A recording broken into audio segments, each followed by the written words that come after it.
L'abstention à 20h selon IFOP Fiducial, notre partenaire, et ce chiffre le voici, c'est 24% d'abstention. La projection à 20h selon l'IFOP Fiducial, dont vous êtes le représentant, Frédéric Dabi, sur ce plateau. Ce chiffre, il nous dit quoi? Il nous dit 24% d'abstention, c'est-à-dire une abstention supérieure de 2 points par rapport à 2017, de 4 points par rapport à 2012, de 8 points par rapport à la présidentielle de 2007. Les pourcentages, Amélie, c'est intéressant, mais si on extrapole sur le nombre de Français inscrits, ça fait 11 700 000 Français qui n'iraient pas voter lors de ce scrutin, ce premier tour de l'élection présidentielle. On a donc une abstention qui serait intermédiaire entre 2017 et 2002, j'ai envie de dire, heureusement, elle va quand même plus vers la dernière présidentielle de 2017. Mais en tout cas, la tendance instaurée, si je puis dire, depuis la présidentielle de 2007, dernier scrutin en France où on a voté massivement et confirmé, on a moins voté en 2012 qu'en 2007, en 2017 qu'en 2012, et c'est quasi sûr, les Français auront moins été aux urnes en 2022 par rapport au dernier scrutin présidentiel. C'est, comme on l'a dit tout à l'heure, moins catastrophique qu'anticipé. Notre dernier rolling donnait à peu près ce chiffre-là, donnait 26%, je crois, d'abstention. Il y a eu un sursaut dans les dernières heures, mais le cycle abstentionniste que connaît le pays est là. Il est moins spectaculaire qu'au régional, où l'abstention était absolument massive, 2/3 d'abstention. C'est moins spectaculaire qu'aux élections municipales, mais sans doute, le premier parti de France ce soir sera le parti des Français qui ne sont pas allés voter. Bon, l'histoire va retenir ce chiffre, tout comme tous ceux qui vont tomber à partir de 29, mais ce chiffre-là, il est toujours inscrit dans les tablettes pour toujours. Et il faudra en retenir quoi? Alors, effectivement, c'est très important, 24%. On imagine que presque un quart des électeurs inscrits se sont pas déplacés, c'est considérable. Mais ce que nous dit ce chiffre aussi, c'est que l'élection présidentielle n'est pas cassée. C'est-à-dire que ce n'est pas un outil cassé, parce que c'était ça aussi l'inquiétude. Après un quinquennat de crise, les gilets jaunes, cette crise du coronavirus interminable, la guerre en Ukraine, est-ce que la dispute française passait encore par les urnes? C'était la question qu'on se posait. Il y a des chercheurs qui ont travaillé sur l'engagement des jeunes, en disant finalement, ça peut passer par le vote, mais ça passe aussi par le boycott, ça passe aussi par l'engagement associatif. Et ils se posaient la question de savoir si on pouvait encore réguler la vie politique du pays par l'élection présidentielle. Et donc là, ce que ça nous dit, c'est que ce n'est pas parfait, évidemment. Il y a beaucoup d'abstentionnistes dans la projection de l'IFOP, presque un quart, mais ça marche encore. Donc c'est encore une fois. Il faut se le dire, on s'était tous préparés en se disant, bon, il va falloir qu'on parle de ce record, de à quel point la démocratie est malade, jusqu'où elle est tombée. Et finalement, on n'en est pas à chroniquer ça, pour le moment en tout cas. On sauve les meubles, mais il faut quand même constater que ça vaut pour la présidentielle comme pour toutes les élections, y compris les plus courues par les Français. Enfin, l'élection reine, bien évidemment, c'est celle-ci. La présidentielle, derrière, vous avez les législatives et les municipales. Les Français aiment voter pour ces scrutins parce que, évidemment, les législatives, il s'agit de donner une majorité ou non au président qui vient d'être élu ou réélu. Et puis, les municipales, il y a la proximité. Les Français apprécient le lien avec leur maire, considèrent qu'il y a une une vraie efficacité dans ces choix politiques et ces politiques publiques. Et à l'inverse, ce sont évidemment les européennes qui sont les moins courues ou les élections locales. Là, on voit que même les élections les plus appréciées sont en train, non pas de rejoindre la tendance, vous venez de le dire, les régionales, c'était un électeur sur 3, c'était quand même quelque chose d'assez, sur le plan démocratique, totalement ahurissant et très inquiétant. Mais on voit que petit à petit, même s'il y a des oscillations, même si là on ne retombe pas au niveau du 21 avril, petit à petit, les Français, c'est un phénomène massif depuis 20 ou 30 ans, s'éloignent des urnes, quel que soit l'enjeu, quel que soit le type de scrutin, y compris quand c'est déterminant. Non, comme lors de cette campagne, parce qu'on l'a dit, cette campagne a été heurtée, chaotique, quasiment inexistante. Elle n'a pas accroché, comme le disait un sondeur bien connu. Mais en tout cas, elle n'a quand même pas dégoûté les Français du vote, même si on voit que voilà, le délitement se poursuit, l'éloignement se poursuit à très long terme et inexorablement. Mais encore une fois, quand on a vu les chiffres d'abstention aux précédentes élections, et je ne parle pas que présidentielles, régionales, avec une campagne franchement inédite pour tous les coups portés, guerre, crise, etc. Beaucoup s'imaginaient quand même potentiellement avoir, encore une fois, à parler du pire. Qu'est-ce qui pourrait expliquer finalement qu'on n'est pas allé vers le plus proche de 2002 et qu'on reste dans l'étiage peut-être plus proche de 2017 ? J'ai envie de dire que la magie présidentielle joue peut-être encore. C'est le scrutin matrice de la Ve République. C'est le scrutin où que les Français suivent le plus, malgré, il faut le dire, un intérêt là, pour ce scrutin absolument jamais vu. On était dans nos indicateurs IFOP Fiducial pour match 24 points en dessous de ce qu'on mesurait par exemple en 2012 ou en 2007. Il y a toujours cette croyance que le politique peut changer les choses. C'est vraiment j'ai envie de dire, une exception française par rapport à d'autres pays européens. Et les Français, bon gré mal gré, je reprends ce que vous avez dit, l'outil n'est pas encore cassé. Croient peut-être encore à cette magie présidentielle. Gare aux désillusions, parce que c'est quand même ce que l'on a vu après chaque quinquennat quasiment depuis 2007. Pour autant, 24% d'abstention, c'est quand même 8 points de plus par rapport à 2007. C'est énormément de Français qui n'ont pas cru nécessaire de se déplacer. Encore une fois, je suis peut-être un peu trop positive. Non, mais vous allez finir par me... Par vous déprimer. Non, c'est une moins mauvaise surprise que prévu. Je pense que beaucoup de candidats, d'observateurs et de passionnés de politique auraient signé en début de campagne sur un écart de 2 points. On va peut-être bouger l'estimation, mais en tout cas un écart assez ténu par rapport à 2017. Encore une fois, parce qu'on n'est pas dans la projection, on n'a pas le droit avant 20h, mais beaucoup doivent être avec leur calculette en disant « Ouh là là, c'est peut-être plus que ce qu'on avait imaginé, mais du coup, quand tu penses que ça ira vers qui ?» Donc là, ça remet peut-être quelques certitudes en question actuellement dans certains QG.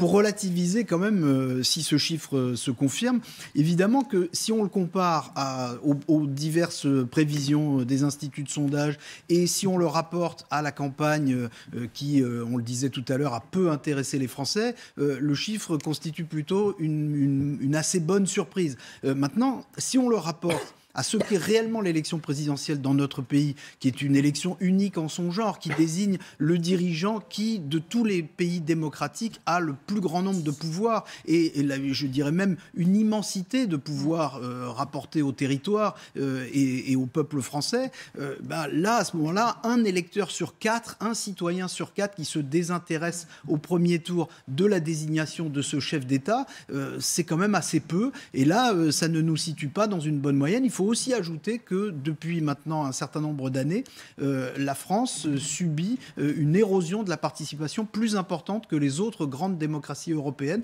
Et donc ça, c'est aussi un petit motif d'inquiétude que le chiffre d'aujourd'hui ne dément pas complètement, puisqu'il faut le répéter, on aura moins voté aujourd'hui qu'il y a 5 ans. Et on va continuer d'en parler, mais on prend à nouveau la direction du terrain pour retrouver à nouveau Jade Partouche avec David Veyrac dans un bureau de vote parisien. L'un des grands enjeux, on va y revenir, il y a l'abstention, mais il y a une nouveauté, c'est la part d'indécision également dans le choix. Ceci dit, dans le bureau de vote où vous vous trouvez, est-ce que des électeurs se rendent dans la dernière ligne droite quand même, parce que ça y est, ils ont acté finalement, à l'issue peut-être d'un déjeuner familial du dimanche, qu'il fallait voter ? Alors, écoutez, c'est la première fois de la journée que le bureau de vote s'est un petit peu vidé, mais c'est vraiment très léger de manière générale. Ici, eh bien, il y a eu du monde quasiment non-stop. Un assesseur qui est présent à toutes les élections, eh bien, me disait qu'il n'avait jamais vu ça. Pour vous donner une idée, on a dépassé les 1000 votants dans ce bureau de vote sur les 1700 inscrits. Donc, plus de 70% de participation, et c'est comme ça dans tous les bureaux de vote du 13e, me disait-on, sachant qu'un pic est attendu aux alentours de 18-19 heures en fin de journée, parce que à Paris, il fait beau aujourd'hui. Donc les gens, effectivement, ont profité de leur journée et vont venir voter ensuite. Alors c'est vrai qu'à l'échelle du pays, la participation est un petit peu moins importante, 65% à 17h contre 69% aux précédentes élections présidentielles à la même heure. Mais je vous le dis, ici, dans ce bureau de vote du 13e arrondissement, eh bien, on ne le sent pas, ça ne désemplit quasiment pas. Eh bien, je vous remercie beaucoup, Jade Partouche. Quelque chose me dit qu'on va se retrouver dans quelques instants avec David Veyrac. Merci beaucoup. Je voudrais juste vous montrer. Maintenant, on a notre projection, grâce à vous, Frédéric Dabi, pour 20h. Le chiffre 24%, on va le revoir ensemble. Le voici. Et on peut comparer, effectivement, par rapport à 2002. On va voir ce que ça donne.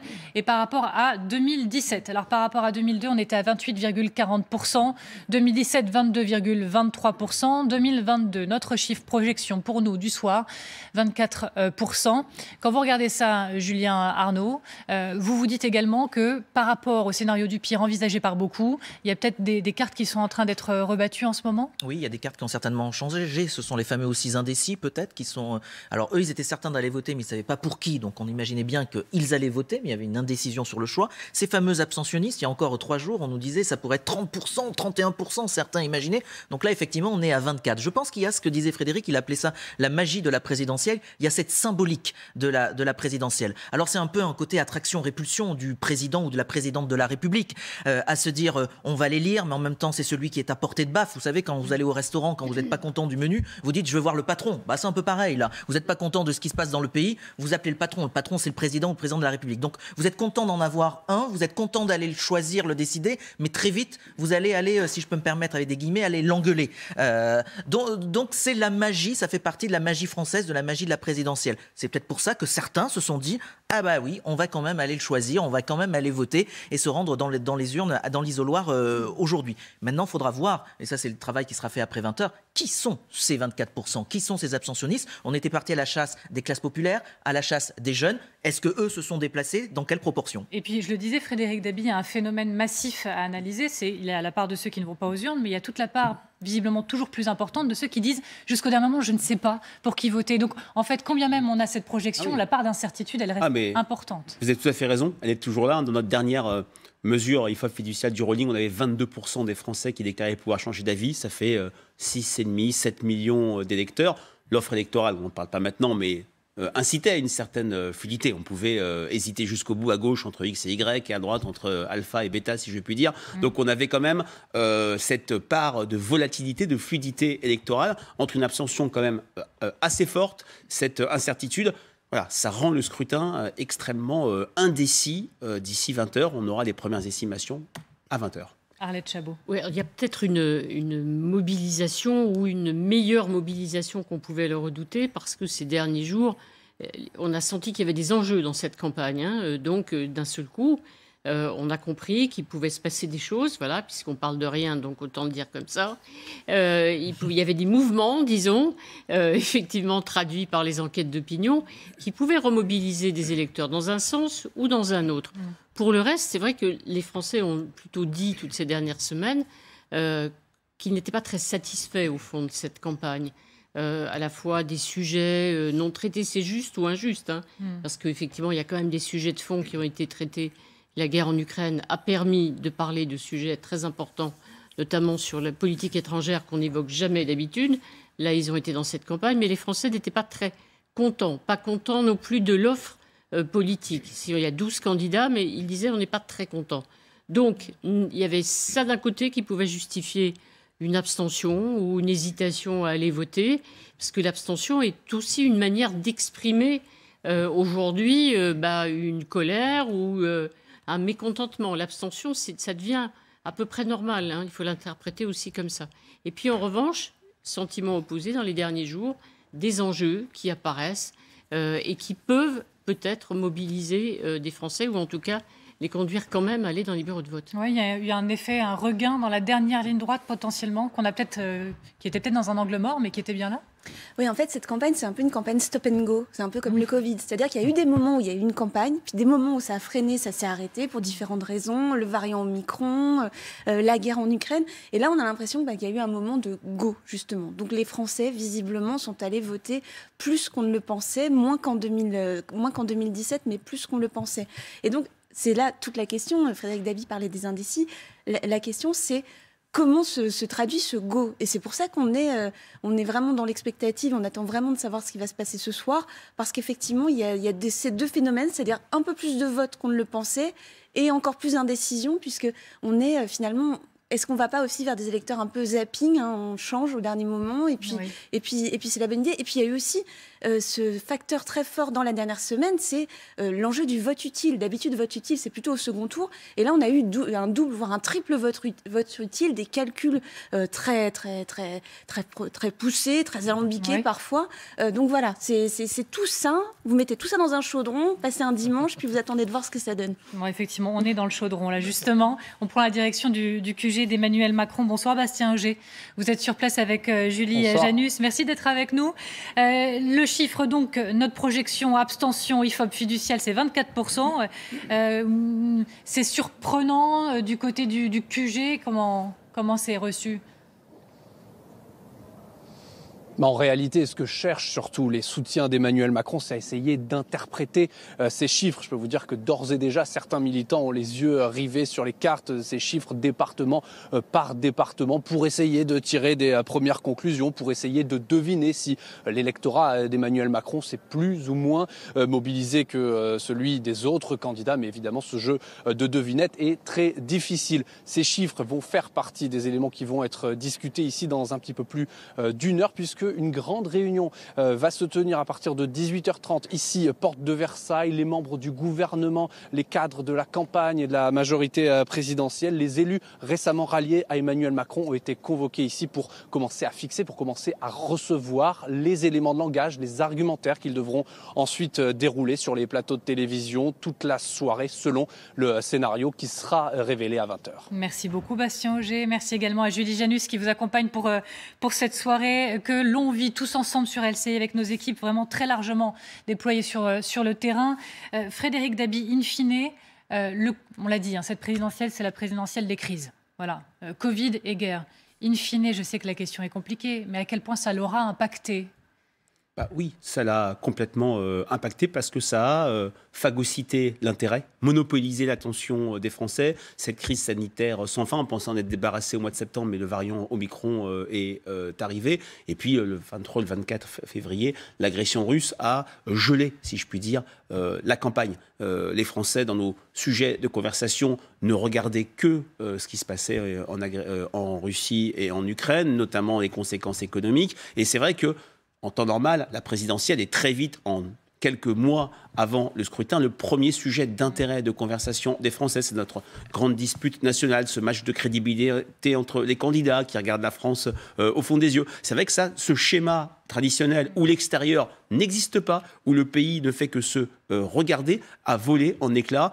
Un peu avec la crise sanitaire et surtout avec ce qui s'est passé au cœur de l'Europe à partir de la fin février. Alors certains disaient pas de campagne, d'autres disaient campagne oui, mais drôle de campagne. In fine, à quel point ça aura pesé ? Drôle de campagne, je crois que c'est une référence effectivement qui sonne assez juste. Alors il y a le contexte général que vient d'évoquer Frédéric Dabi, puis il y a eu quand même un angle d'attaque assez particulier qui est que ce contexte, comme le disait tout à l'heure Hervé Gattegno, une élection, une campagne n'est jamais la même. Voilà l'image de Jean-Luc Mélenchon qui arrive à son QG, pardonnez-moi.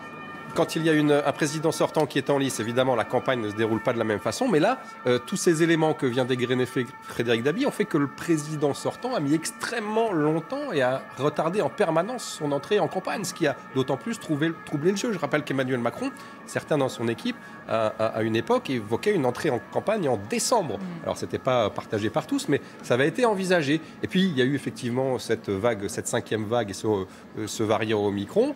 Et puis ensuite, il y a eu la crise en Ukraine qui n'a fait que retarder cette entrée au point qu'aujourd'hui, dans les dernières semaines, dans le sprint final de la campagne, beaucoup se disaient et s'inquiétaient autour de lui pour savoir s'il n'était pas finalement rentré trop tard. Donc il y a eu le contexte général et puis effectivement un des acteurs principaux du jeu qui finalement n'y était pas, ce qui a faussé le jeu général et qui a fait que cette campagne n'était finalement pendant très longtemps qu'une pré-campagne. Anne Hidalgo arrive également à son QG après Jean-Luc Mélenchon. Vous voyez ici Anne Hidalgo qui arrive à son QG. Je vais rappeler quand même les règles au cas où avant 20h. On ne les entend pas, on ne les écoute pas. Nous n'avons point le droit. En revanche, nous avons les images. J'ouvre juste quand même cette parenthèse parce que ce sont des moments quand même tous les 5 ans. On voit bien les tensions, on voit tous les enjeux. C'est toute une construction là qui se joue en quelques heures. Jean-Luc Mélenchon qui arrive à son QG Cercle d'hiver ou encore Anne Hidalgo. Il se passe quoi ? Il se retrouve en petit comité avec le staff. C'est la tension maximale. Comment oui, ça il se peut joue ? même y avoir plusieurs petites pièces avec différentes équipes, différents cercles. Et puis les plus proches, bien sûr, autour de la candidate ou du candidat. Et c'est là où ils épluchent, où il y a peut-être le discours version A, version B. On verra en fonction d'eux, bien évidemment. Ils saluent les militants parce que ces soirées aussi sont des soirées militantes. C'est une mobilisation. Tous ceux qui ont fait campagne, tous ceux qui étaient là, tous ceux qui ont collé des affiches, tous ceux qui ont fait du phoning, etc. Donc il faut les remercier. Donc ils sont là aussi pour ça. Alors on dit le QG, c'est pas forcément le QG de campagne, c'est le QG de la soirée. La soirée. Exactement, où ça va se dérouler. Donc Jean-Luc Mélenchon, c'est le cirque d'hiver. Anne Hidalgo, elle est dans le 14e, c'est une ancienne gare qui est reconvertie en restaurant. On va tout tous les citer, comme ça on n'aura pas de problème. Emmanuel Macron, porte de Versailles, Marine Le Pen sera au bois de Vincennes, Valérie Pécresse à la Maison de la Chimie, Éric Zemmour à la Mutualité, Yannick Jadot à la Bellevilloise dans le 20e. Nous aurons pour Fabien Roussel au siège historique du Parti communiste, alors il sera place du Colonel Fabien. Nicolas Dupont-Aignan, lui, dans son QG de campagne dans le 15e arrondissement. Jean Lassalle dans le 3e arrondissement autour de son QG de campagne. Philippe Poutou, lui, aux Zèbres de Belleville. Et enfin Nathalie Arthaud à l'espace Charenton dans le 12e arrondissement. On a fait les 12. Ah oui, moi je suis au chômage technique là, quand vous faites tout ça. Non, mais j'en reviens du coup à cette... Non mais c'est important, ce sont des moments à vivre aussi sur l'impact de toutes ces crises. Encore une fois, la présidentielle des crises, c'est aussi ce qui a été retenu ces dernières semaines. Oui, et d'ailleurs c'était légitime qu'une crise aussi importante, venant après celle du Covid, qu'une crise aussi importante ait une influence sur les comportements électoraux des Français.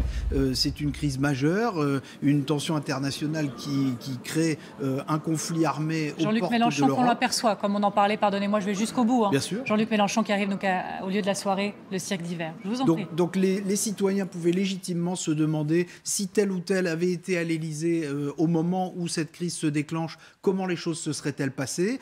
On a beaucoup parlé des positions des uns et des autres par rapport à Vladimir Poutine à une certaine époque, parfois très récente, et on l'a commenté. Les citoyens pouvaient aussi se faire une opinion en fonction de ce critère-là. Ils pouvaient aussi considérer la stature des uns et des autres. Ils pouvaient aussi considérer leur capacité de jugement, leur capacité à anticiper ce qu'allait être cette crise.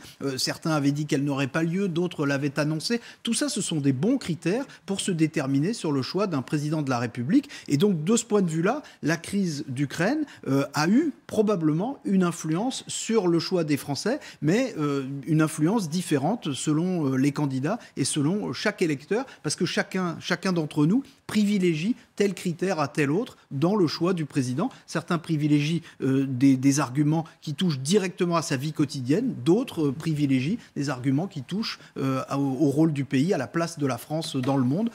Tout ça, ce sont quand même des bons arguments. Et donc, moi, je considère qu'on a tort de dire que la campagne aurait été totalement éludée par la crise ukrainienne. Disons qu'elle a été un peu déformée par cette crise. Il est quasiment 17h30. Oui, c'est bien ça. Je vous montre à nouveau ce chiffre, notre projection IFOP fiduciale pour la participation à 20h.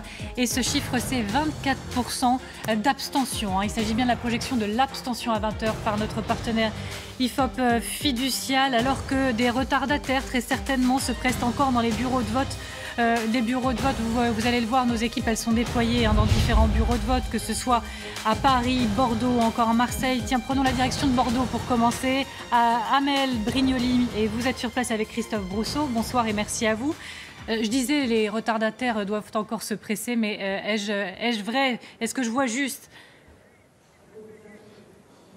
Alors, c'est vrai que derrière moi, ça semble vide, mais pourtant, c'est vrai qu'on note quand même un regain d'activité depuis 17h. Et justement, le taux de participation vient de tomber dans ce bureau de vote situé dans le centre-ville de Bordeaux. Il est de 57,70%. C'est 3 points de moins par rapport à 2017. Pour autant, je parlais avec le président du bureau de vote qui me disait qu'il avait remarqué une mobilisation importante des jeunes à cette élection. Et c'est aussi la remarque que nous a faite le maire de Bordeaux, Pierre Urmic, que nous avons croisé à l'hôtel de ville. Alors, c'est vrai qu'ici, les visages sont plutôt jeunes, ils ont la vingtaine. Et j'ai parlé à plusieurs primo-votants et même des jeunes qui s'étaient abstenus en 2017. Et tous m'ont parlé du fait que leur entourage était massivement mobilisé et qu'ils étaient conscients que les enjeux étaient trop importants pour ne pas aller voter.